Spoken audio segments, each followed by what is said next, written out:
Hey, bonjour à tous, je suis super contente de vous retrouver aujourd'hui. Je voulais faire une petite vidéo aujourd'hui sur le fait de dépasser ses peurs. Donc, voici le contexte. Je suis partie pendant 3 semaines en Colombie. Je suis partie en Colombie avec des amis pour le mariage d'un copain qui s'est marié en Colombie. Donc, j'ai été très surprise par le pays puisque on dit souvent que la Colombie ça craint, qu'il faut faire très attention, etc.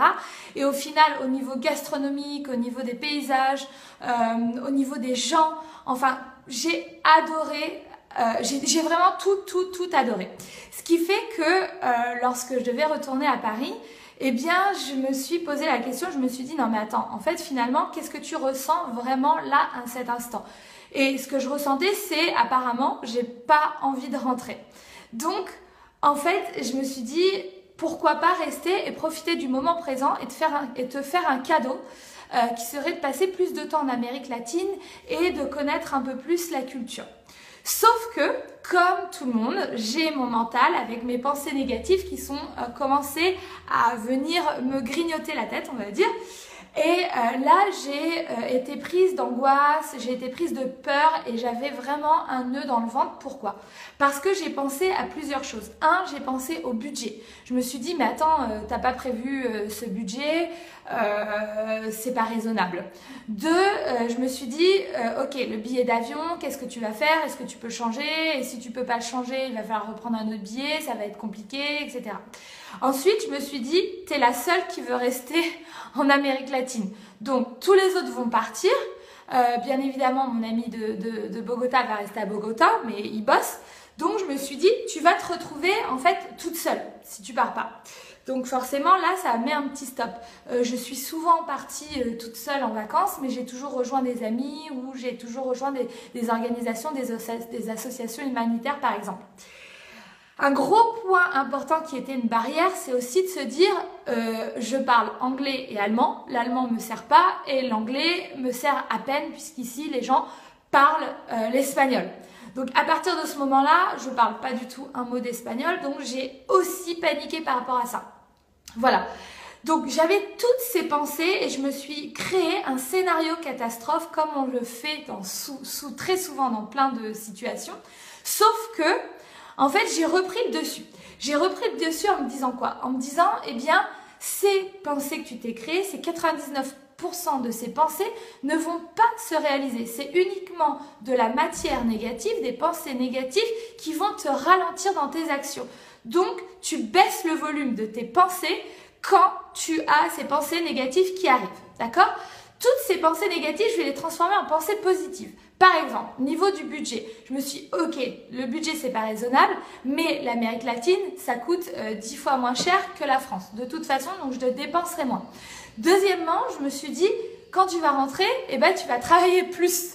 Comme ça, tu vas faire en sorte de récupérer ce côté budget. Ensuite, au niveau des avions, eh bien, j'ai regardé comment changer mon billet, etc. J'ai trouvé une solution.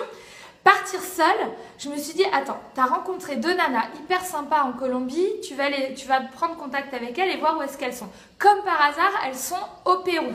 Donc je me suis dit, finalement, je fais qu'un petit pas. C'est-à-dire que si je pars et que je reste toute seule ici, je vais partir au Pérou, je vais être 2 journées toute seule et finalement, je vais retrouver des gens. Donc tout de suite, je me suis sentie beaucoup mieux.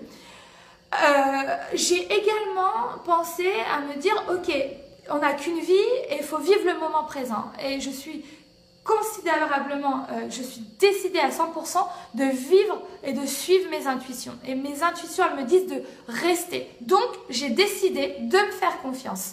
Et puis, j'ai pris aussi un archétype. Donc, par exemple, j'ai une amie qui s'appelle Laurence, qui a voyagé dans le monde entier et qui a voyagé toute seule pendant 12 mois. Je me suis dit, mais attends, si elle y arrive, alors pourquoi pas moi?